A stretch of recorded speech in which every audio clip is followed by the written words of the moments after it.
100 il biz elə bil həbsxanada qalmışıq da. Evet. İran bir həbsxana idi.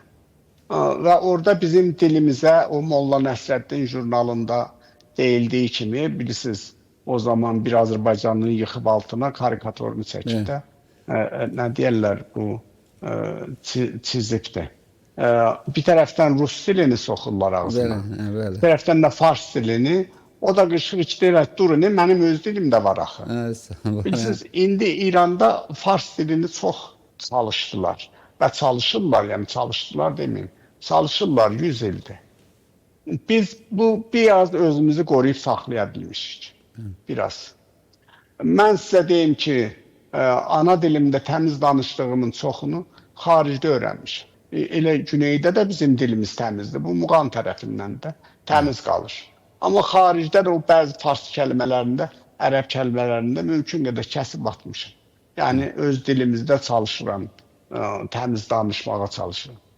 Amma xalqın köməyə ehtiyacı vardı. Yəni hər kəs siz dediyiniz o ziyalı deyil ki, xalqa təkan versin.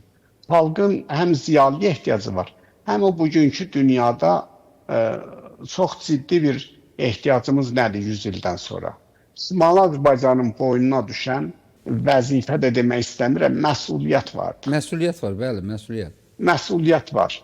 Bizim Prezident İlham Əliyevin dediyi kimi, bizim dilimizi, bu ədəbi dilimizi gəlib xalqın, nə deyirlər, məişət dilinə çeviriblər. Və buna bizim köməyə ehtiyacımız vardı.